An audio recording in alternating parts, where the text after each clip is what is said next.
All right, looks like we're live. I'll go ahead and kick the show off. Great. Hey, everybody, and welcome to another episode of the Ruby Rogues podcast. This week on our panel, we have David Richards. Hello. Dave Kimura. Hey, everyone. Now, is it Kimura? Because I've heard you say it different than how I say it. A lot of people say it differently. The best way I can say it is like, hey, Kimura minute. So Kimura. Okay. Hey, come here a minute. I need help. But I've gotten Camaro, Chimera, all kinds of things. I'll do better. You can hear how guilty I feel, right? Yeah. So I'm Charles Max Wood from devchat.tv. I'm gonna encourage people to go check out the devrev.com, which is a new video podcast that I'm putting out there. I'm going to release the audio too. I'm working on getting the process up around that. Anyway, Dave, you recommended this topic, and so I'm going to let you kind of explain what we're going to talk about today, and then we'll hit it from there. So really, I just thought a topic of speculation would be fun. So really holds no water, no value, but just something where we can just kind of just openly chat about what you see in the community, the direction things are going, and what you like or what you would change if you had the opportunity. So, kind of a lot of this has spun off of my resistance to client-side frameworks like React or JavaScript frameworks like React, Angular, or Vue, that I really just don't see the true benefit of them in many of the applications. And then, so you have part of the community pushing in that direction of JavaScript frameworks, using those. And then you have the Rails core releasing something like Action Text, which is very different than the direction that the JavaScript framework is headed. Because with the JavaScript framework, a lot of times you can have your own static hosting for the JavaScript and the HTML files, and then just have that communicate to a back end. So you can almost host your website on S3, having everything served over CloudFront or a CDN, and then have all the back end business logic and database and authentication happening on a Rails API only. But that's a very different direction than what the Basecamp or the Rails core has taken Ruby on Rails with the introduction of Action Text. Mm-hmm. Yeah, it's interesting. I mean, we're talking about essentially server-side rendered web applications, right? Yep. And we had a conversation about this on JavaScript Jabber a couple weeks ago. We talked to Phil and Divya from Netlify, and they essentially do this, right? So you server render your application, you hand it off to them, they host it on their CDN, and then if you want to add functionality to it, you can. But, it's mostly, server rendered stuff. And for content sites like devchat.tv, that approach makes a lot of sense. In fact, I've been playing with server rendered framework for the last, week maybe.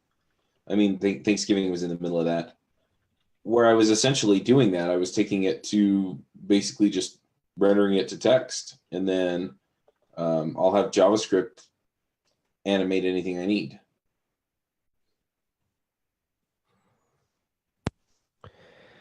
Yeah, and I think for many applications, that's really the way to go, especially if you're just starting up. I said it before, but I think it still holds water that a sign of premature optimization is starting a new Rails application with React. So if you use the and I really I heard screams. I did. I heard screams on the internet. Unless if you're developing something like Gmail or something that truly, or, Photoshop, a Photoshop online version, unless if you're developing something like that, I think that the business case for having a full-fledged SPA isn't there. Well, what you're talking about is basically a fully managed UI, as opposed to, what we talk about, or what DHH talks about with like JavaScript sprinkles, right? Where Hmm. it's a UI with different functional parts. I'm really glad we're talking about this because I've been self-conscious thinking it was just my age, where I just think the old way is good enough. Because Oh, David, here we go. well, the hip kids want to make these really beautiful front ends, but I don't know. I tend to get a lot of traction out of let's get something simple together now, and then see if we can justify more later. And I don't know. I guess I will never be as hip as a lot of people out there, but if I'm getting my stuff delivered, I guess that's what matters to me anyway. Yeah, and don't get me wrong, having a pleasant to use UX UI is important. I'm a full advocate of that because otherwise no one's going to want to buy your product if it looks like it was developed 30 years ago. They want to see that you're keeping current, that your business isn't dead when it's, a startup just getting off the ground. So having something with a nice looking responsive UI is a good thing, but that doesn't mean you have to go the full-fledged SPA side of things. I found more and more that, especially if I'm just wanting to stand up a internal utility or something like that, the overhead of adding in a JavaScript framework is really huge. Especially if I just need something from zero to production in a couple of days. It doesn't make sense. And then if I'm developing something that will be sustained long term, then you also have to weigh in, how much maintenance are we going to want to invest in this versus new features? There's always going to be refactoring and stuff that you have to do, but why add another component on top of there with the React components or Angular and all that stuff? Because you're just adding to the complexity of your stack when it doesn't need to be that complex. Yeah, I ran into this a little bit. I've been working on the podcasting system that I've been building. I've fondly christened it Podwrench. But anyway, it was the same thing. I was looking at that and basically going, okay, well, I want to kind of drop Vue in and have it manage the UI. And it just turned out not to be worth it. I started looking at Stimulus and I'm like, yeah, this is on the speed that I want, because I just want to tell it, okay, when you click on this, do this thing. And I think it's interesting too, because these are good frameworks. They're very well done. Oh yeah. And they feel great. And so sometimes I don't realize the complexity I'm taking on. Like it's an easy thing to just stand it all up and get it to do what I want it to do. And then I realize I have a lot of complexity on my hands. Did I need it? So it's a little bit harder to, I guess, if I don't really have to pay the price to stand it up, but I have to pay the price to maintain it or change it, or explain to the next person how to use this framework when maybe something simpler would have worked. Well, the other issue that I have too is that typically I'm trying to pull it into a project after the fact. And so, I'll get going, I'll kind of get my ideas solidified around it. That's what I did with this project. And then I was like, okay, I do need some of this, things to slide in, or, the forms to animate, and not animate in any fancy way, but just like highlight when somebody missed a field, or, things like that. And, just to give it that kind of natural feel to the UX.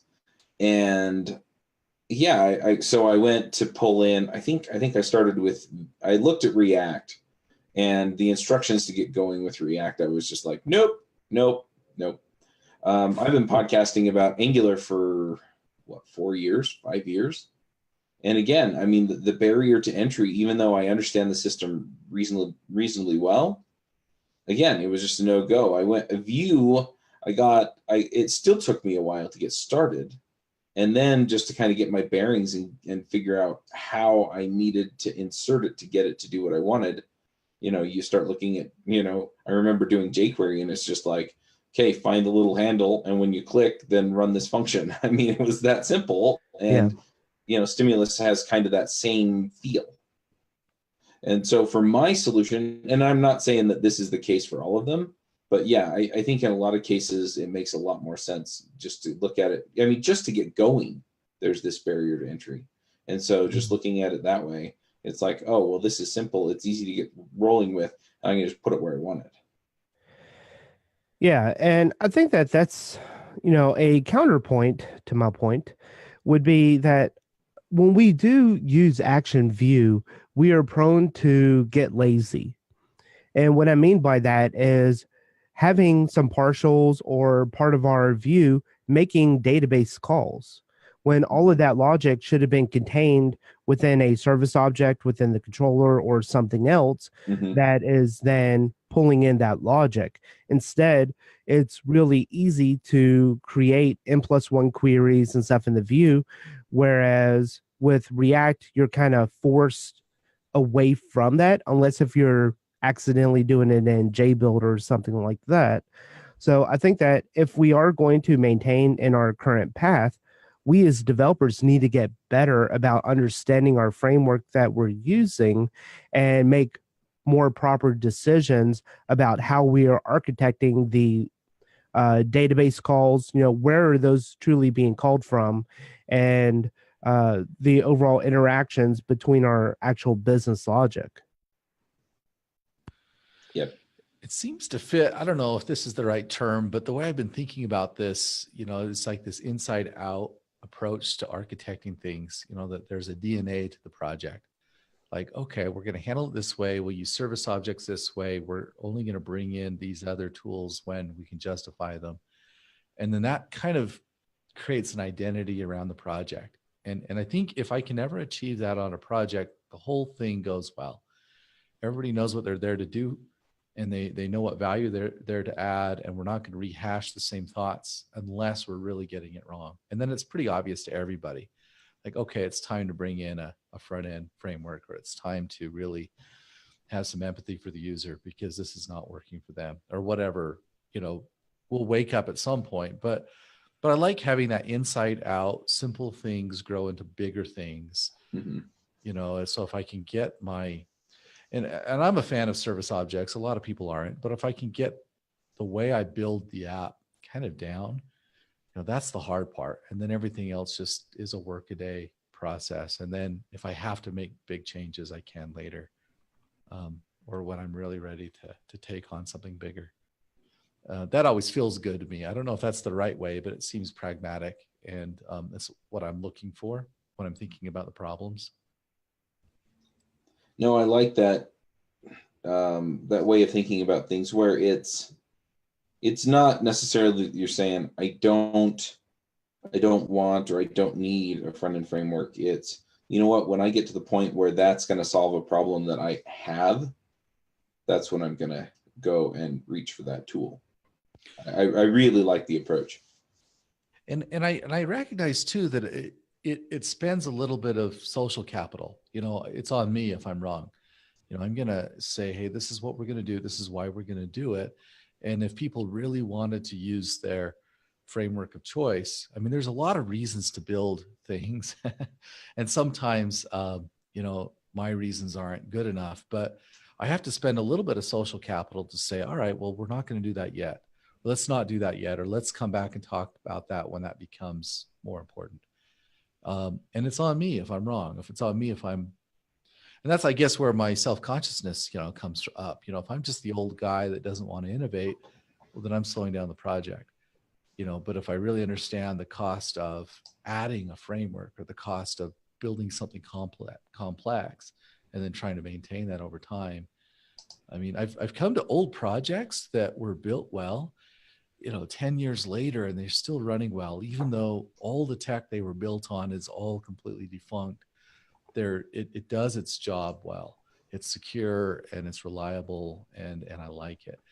It's not necessarily the plan, but it's kind of nice to think that they people owned that software. They didn't have to pay for 10 years of super duper maintenance over every little thing, keeping up with every new innovation if it didn't add value to the project.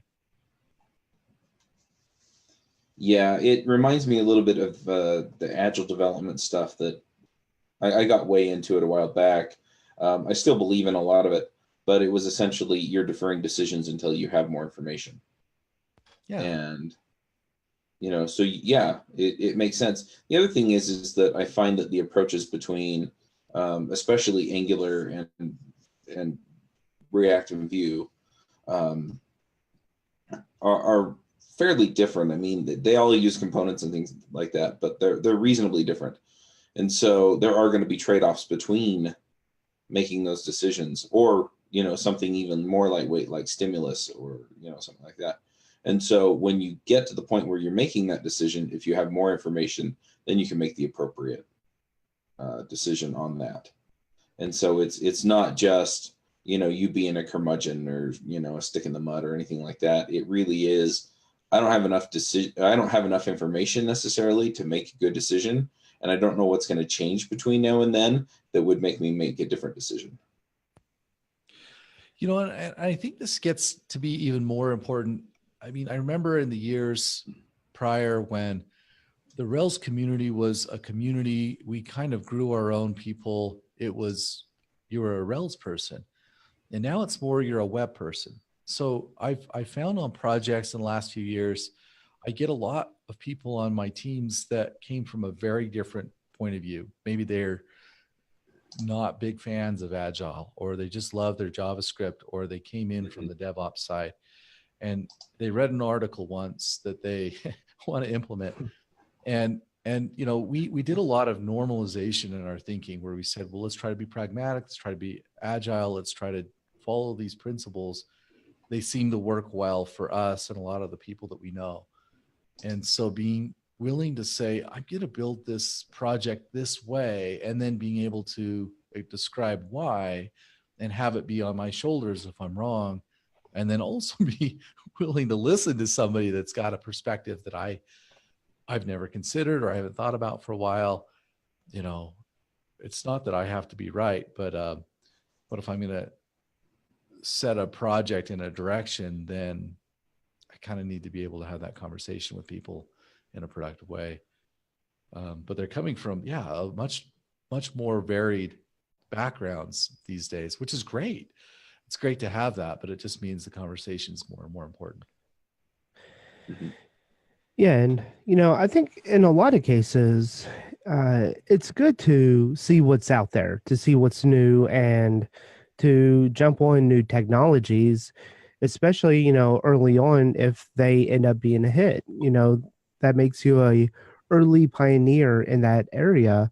And there's nothing wrong with that. However, when you start introducing new technology into the core business function of your application, then you start introducing a lot of risk, as well as, introducing a lot of unknowns that you can't yet calculate because you don't see the direction of the community. I admit that I am not an early adopter of React. However, I have dabbled in it enough to understand a lot of its nice things that it can do, as well as some of the drawbacks of using it. And for more cases than not, I found that the overhead which it adds to the speed of my development does not outweigh the productivity required to push out new features or to maintain the application. And from that aspect, React specifically isn't a consideration. Now, once I build the application, if it's architected correctly, where I'm not making a lot of database views from within my database queries from within my view, then that will allow me to start adding in, as DHH said, some JavaScript sprinkles, whether that's Stimulus or some one-off React components, to give a more native feel to the application. And I'm fully supportive of that, but not jumping in head first thinking that I'm going to start a new application, it's going to be React, it's going to be API only, without knowing what the end game should look like. I like that. There's another thing I've been thinking about lately that, I mean, let's say that I should adopt that framework or it is right for this project. Sometimes I'm not the right person to do it. Like I've noticed that sometimes I'm just novice or merely competent in a technology. But if the framework is a little bit new or it's changing a lot like it does in the JavaScript world, I might not be the person to really lead out in some of these areas. In other words, I wouldn't notice the pattern that I'm using, or I wouldn't understand the deep expert level ideas that maybe aren't fully baked in the framework or in the ecosystem. So I've noticed that even if I get the technology decisions right, I've still got to consider that maybe I don't know as much as I think I do. Of course, I'll get in and work on a project if it comes down to me, but sometimes that's another good reason to hold back as well. It's like, well, wait a minute, I don't know enough. I could have the right technology to implement it poorly or implement it slowly, and it is expensive to build an expertise up in a framework. Yeah, I think it's interesting too. Dave kind of brought us around to another, topic, and that's just being an early adopter, right? And kind of going toward these new ideas. And it really depends on what you want. I mean, some people are out to make a name. Some people want a community where they can go invent stuff. Some people they just want a technology that they can get excited about. And so they find one, and it could be a new space. But yeah, I mean, I don't want it to come across like we're poo-pooing the idea of going out and learning some new technology. It's just, in a lot of cases, it really pays to understand why. Yeah. Yeah. And I maybe I just, again, old school thinking, but the cost of developers is a lot, and I just think about, man, if I was building a house and I had that kind of expense, I better get a very nice house out of that. And so trying to keep the, things in balance, so that I can do a good job. That's important. And people, honestly, on the business side, typically don't know that. They don't know enough about what's going on. They have to rely on us to make good decisions, even decisions that aren't necessarily in our own personal best interest. Like, oh man, I'd love to know how to do the hot new thing. Like, yeah, well, that's maybe not a good idea right now. Or I'll go do a practice toy project on my own time and then come back once I have a really good sense of how it would affect the project later. So one thing that I'm curious about, we were talking about like what's coming, and Dave, you kind of inferred that a lot of websites, don't necessarily need front-end frameworks. So I'm curious, as you've been thinking about this, do you feel like things are going to move away from front-end frameworks? Do you feel like maybe the web community is going to bifurcate into, people who need them and people who don't? Or do you think we're going to continue to see a large adoption curve for front-end frameworks, regardless of whether or not people need them? So personally, I think that if we're just talking about the space of Ruby on Rails and maintaining an application long term, because no one wants to develop an application and then that project's over and done with, you never touch it again 6 months later. So if we're talking about something that you were hired on at a company, or it's your own personal project and something that you're passionate about that you're going to be doing long term, then you want it to be maintainable. And part of having something that's maintainable is not deviating too far from its core. And if we're choosing Ruby on Rails as our framework, then sticking with Ruby on Rails as our choice and with its patterns, not deviating too far outside of that, is going to help maintain its overall lifespan, and the ease of maintainability of a project. So if we are introducing in different components like Devise, Pundit, into our application for handling our authorization and the authentication, then we've now deviated a little bit from the Rails core, but in a way that is argumentatively better to say that we understand that these gems are developed by third parties and we're willing to risk them no longer maintaining those gems. So we are going to use them anyways, understanding that risk. So now you've added two dependencies into your application, and then you then have a CTO saying, hey, I want this application to be React based.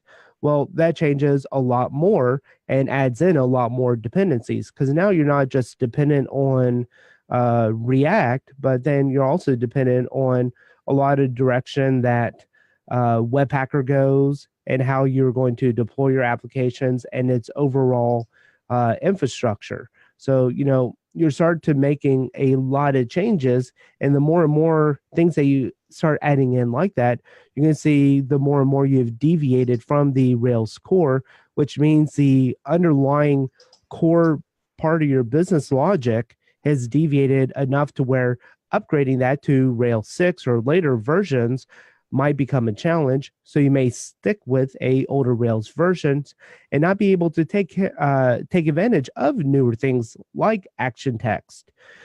Or if you're on a older Rails application, active storage, you lose a lot of those benefits as well. So I think that as far as the maintainability goes, because when I start a project, I intend, or at least I come in with the intention of maintaining that long term. So I try to stick as close to the Rails core as I can with as few gems as possible. So to me, I would love to see the React and the JavaScript front end frameworks die down a bit so we can kind of return to our center of what's the core is.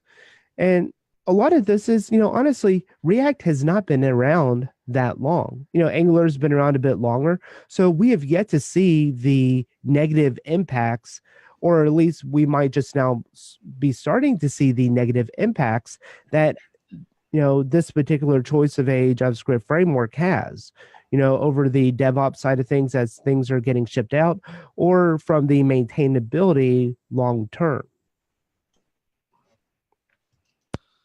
I like that. I mean, a lot of these great tools that we're getting, they're built for a purpose. Facebook or Google, they're trying to own a lot of apps, and so they build great tools for that.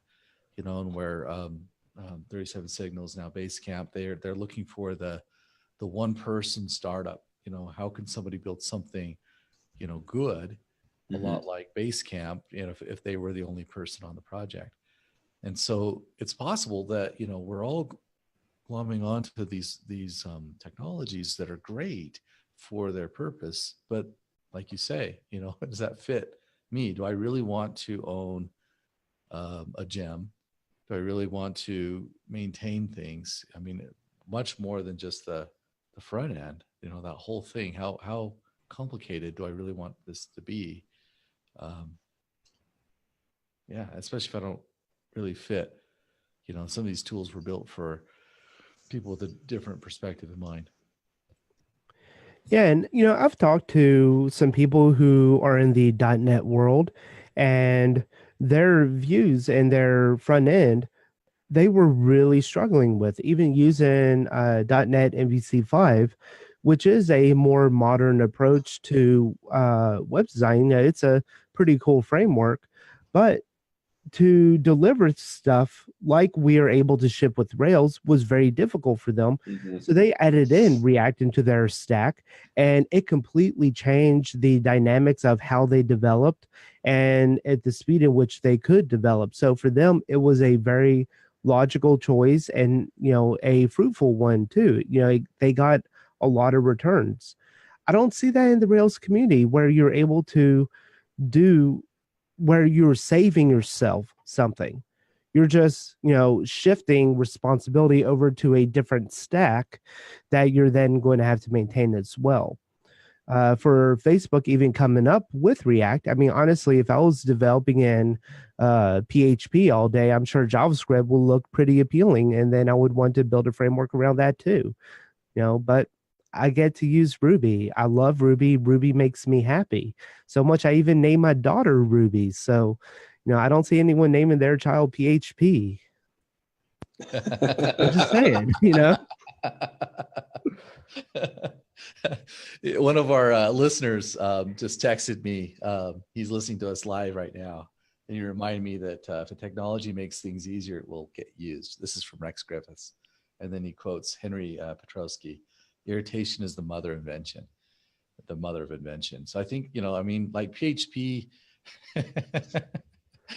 never made me happy. I would never name my daughter PHP or my son. I got a lot of happiness from Ruby, but I had this immense irritation. When I started Ruby, I had about 1,000 hours into a project, and it just wasn't getting there. And it was a PHP based project. And it's like, I can't get there this way. I don't have enough bandwidth. And so to find somebody that solves the problems for me, it made it so much easier for me to just jump in and build apps the way that the Rails way. This is back in 2004. And I've had a love affair with Ruby because of that, because it solved things for me in a way that nobody else would or could. Yeah, it was the same for me. When I first got into web development, I started, I was just doing HTML in high school, but I was just goofing around, and I got a little bit more serious about it in college. And I was introduced to PHP, but no framework, just PHP. So it was just kind of standard LAMP stack, early 2000s. And I really, really enjoyed it. I really loved it. I was fairly productive in it, and then I found Rails, and that was it. Right. And it's the same kind of thing. So, yeah. Yeah, and for me, my first experience was with PHP also. And this, keep in mind, was back in 1999. So I built a PHP backend application with a ActionScript Flash front end. So it was a little chat application that me and my buddies would use. And, the thing was really cool. You got some instantaneous real feedback on the chat application with little, dizzle dazzles floating around. And it was pretty neat. It felt real time, like a standalone application. Flash thankfully has since died. But, I think that it's fun to experiment with new technologies. Really, that's my main thing. Is I love technology. I love looking into new things that I don't understand irritate me, so I look into them even more until I do have some kind of base understanding of it. And in this specific case, each time I always circle back to the Rails core, and try not to deviate from that too much. And I don't think I've drank the Kool-Aid or anything. It's just that I find that I am the most productive and fastest to develop stable, maintainable features when I'm sticking close to the Rails core. Very similar to my editor of choice, Visual Studio Code. Every now and then, I will download the EAP version of RubyMine to check it out, to see what's changed, to see if it's a potential fit. Each time, about a week of using it solely, I will eventually say, to myself, I need to get productive. I need to get back to work. And I switch back to my primary editor. So, being scared of new technology and new frameworks and stuff is a bad thing. Choosing not to use them because the business case doesn't make sense is not a bad thing. That makes it a smart thing, in my opinion. So I guess this is the next question, because it's been 10 years or so since we've had Rails, more than that. I think it came out in 04, 03. So anyway, could and will something come along that's going to change the way that we, the three of us, and the people listening to us write code? I think so. You think so? Yeah, Yeah, because technology is sustainable only for a certain amount of time before things have to change. And, with, around that same time, we had mobile devices introduced, smart devices, not just Symbian based OS phones. But with the iPhone and Windows Phone, Android phones, there's a lot of untapped market, I think, with the web space going with just full native applications. And I think that that's something that um, we as a Rails community are trying to avoid. I know there was a Ruby talk or a Rails talk about TurboLinks and iOS, and I've covered some on Drifter Ruby, writing a TurboLinks based iOS application. And I haven't given it too much more thought since that episode until recently, where I think that one thing that if you want your application to be used most often or more often, then put it on a medium where we have with us more often than not. I do not have my laptop with me that often to be working, on a website or, to be browsing around. I'm using my phone. And while responsive web design has taken us to where viewing a web page on a mobile device is pleasant, you still have a lack of native feel to that website. And that's where TurboLinks iOS jumped in to kind of rekindle that native feel for a web application, including using in native components, APIs for like the camera and the gyroscopes on the devices into your Rails application. And I think that's a really untapped Rails market where we've just kind of chosen to go the whole iOS route or the Android route using Xcode, Swift, and Java for the Android side of things.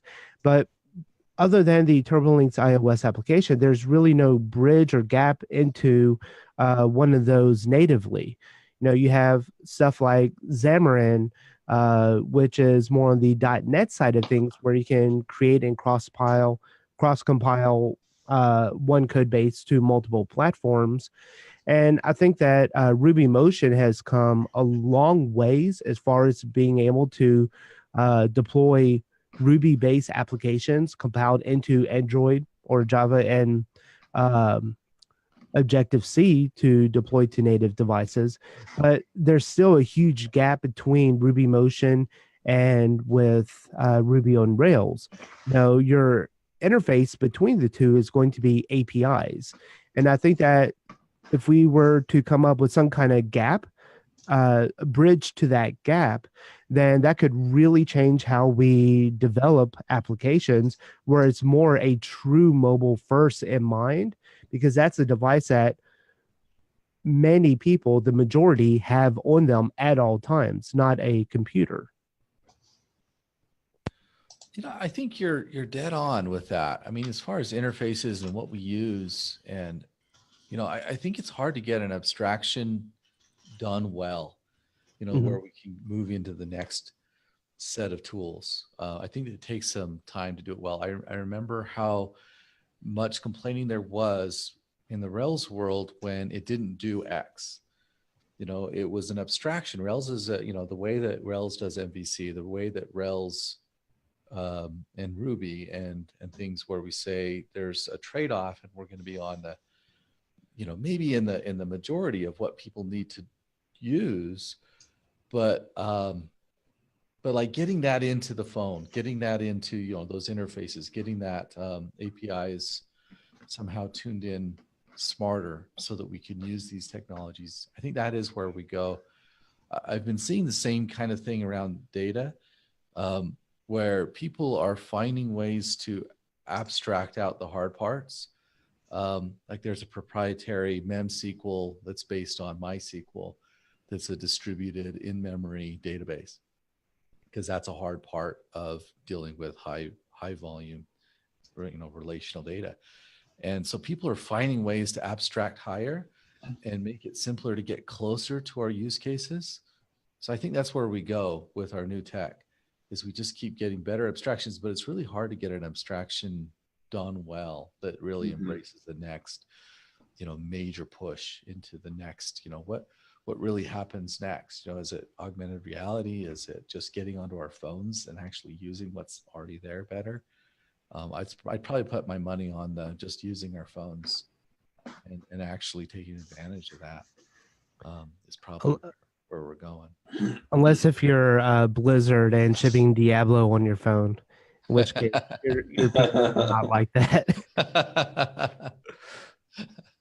Well, it's interesting too, because the trade-off used to be much bigger. If I'm going to go mobile first, I'm going to cut down features, but the screens are getting bigger, the compute is better, the bandwidth is better, our different ways we handle gestures and the way we do things are getting better. So it's a lot less of a trade-off. And the fact that that's where people interact with us, that's how they choose to interact with our companies, with our services. Getting good at that matters more, I think.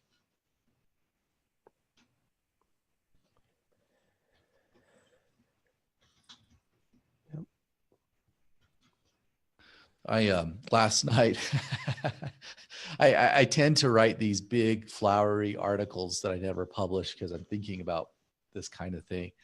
Last night's article was, the promise of the information age. But there was something going on. There was something in the air, in the mid 2000s. We were launching Twitter, we were launching Hulu, we were launching Netflix, we were not launching, not we, but the community, the world.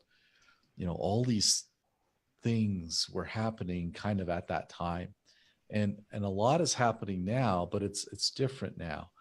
And so trying to figure out where are we going, or where ought we be going, or where would I be happy working hard to get there?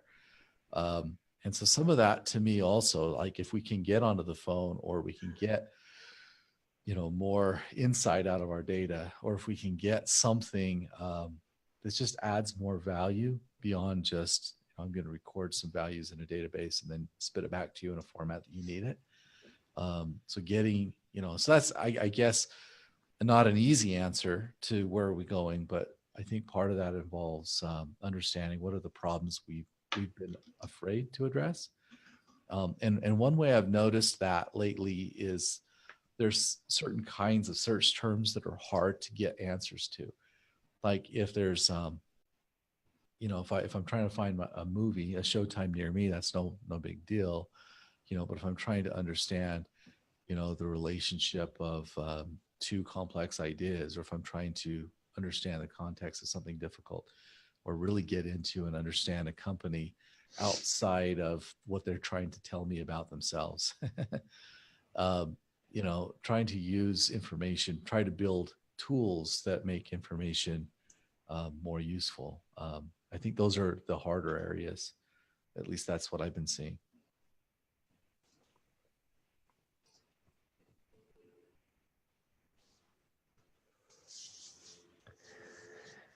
Yeah. I'm not sure where else to go from here. Yeah, I think my rent's pretty much over. I mean, my opinions. Nice. Well, anything else we want to jump on before we go to picks? I think I would point out, though, this conversation was interesting to me because it's not so much that there's this, I mean, we're using technology wisely. We're not trying to break out of a bubble right now. And I think that's a really profitable place to be. This is where you want to be. The technology is solid. We know how to use it. Let's just get closer to the user, get closer to the business case. There's so much opportunity in this space. It's really expensive when it's time where we absolutely have to go into the next set of tools. I'll bet 5 years ago, this conversation would have been completely different, because of all the up and coming, but this is the time to actually be profitable.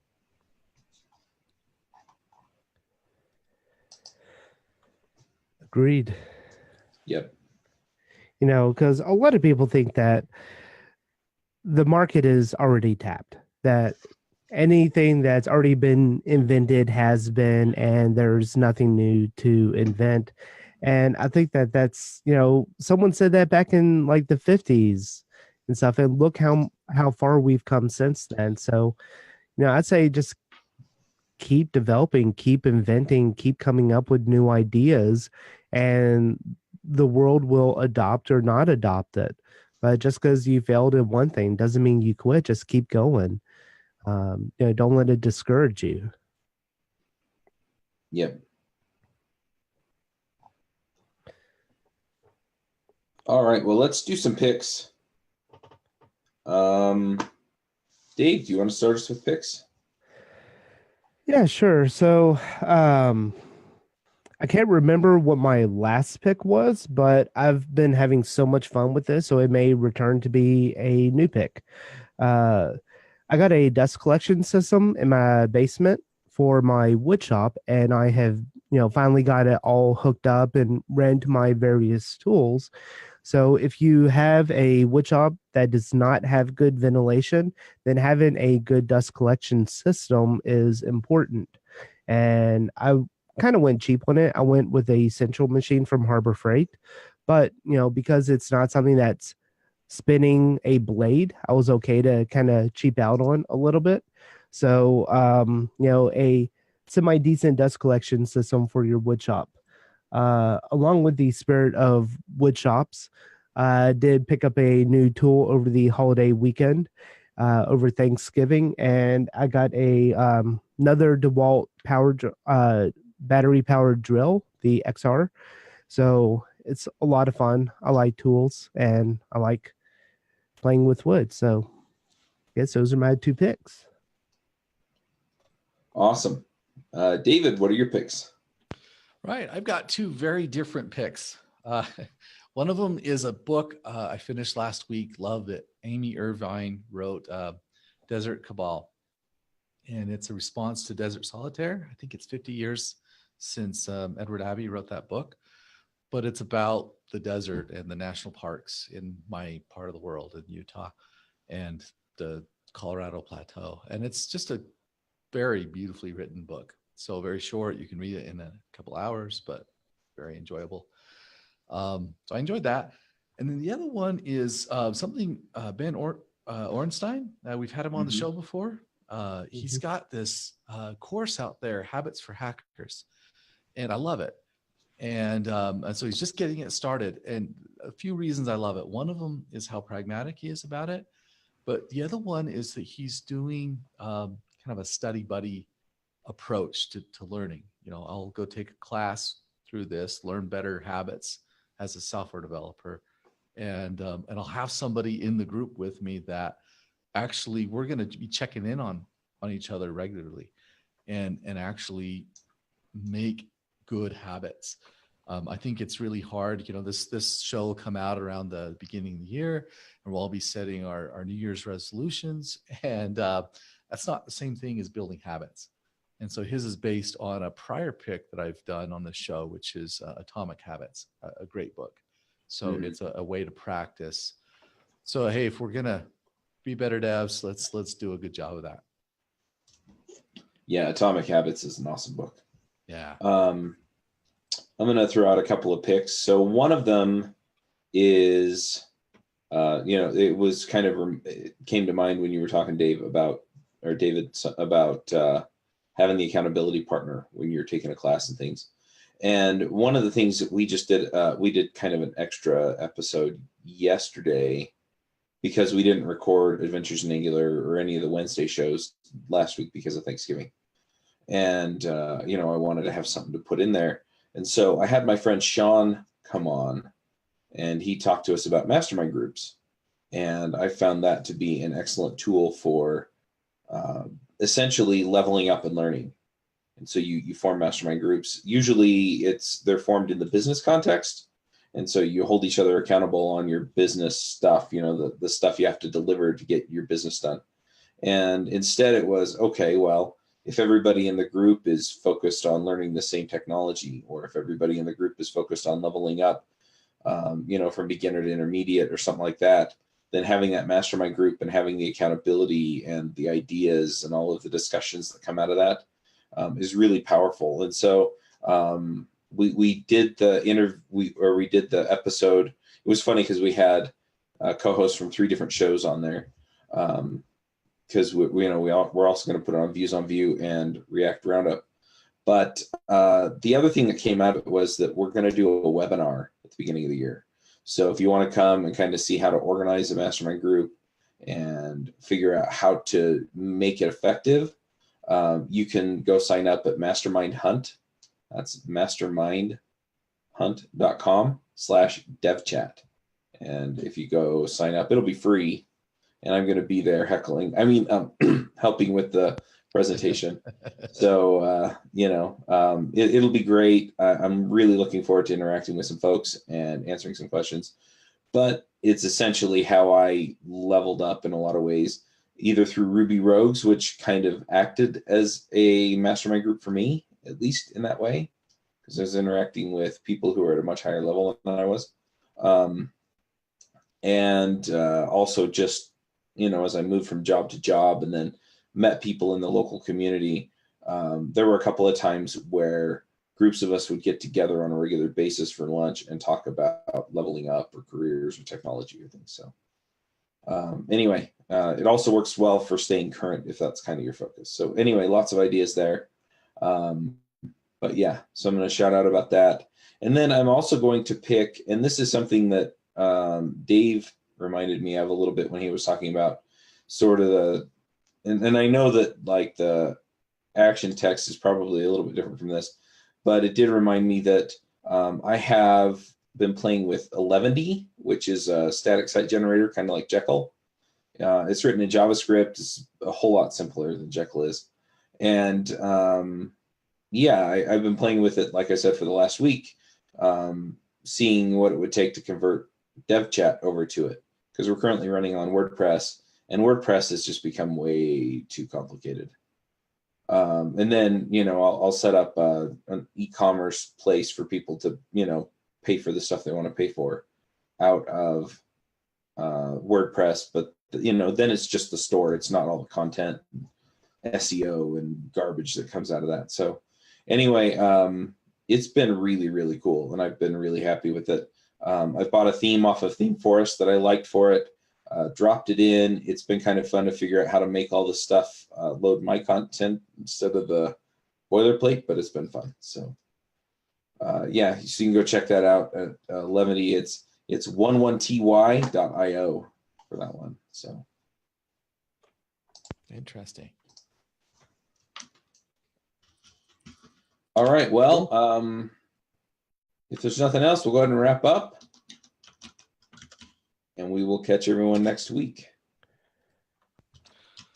Thanks. All righty. Bye. Bye. That was a fun conversation. Yeah, I enjoyed that. I'd like to get at least a little bit of feedback from a couple people while we were We'll talking. stop the Facebook stream.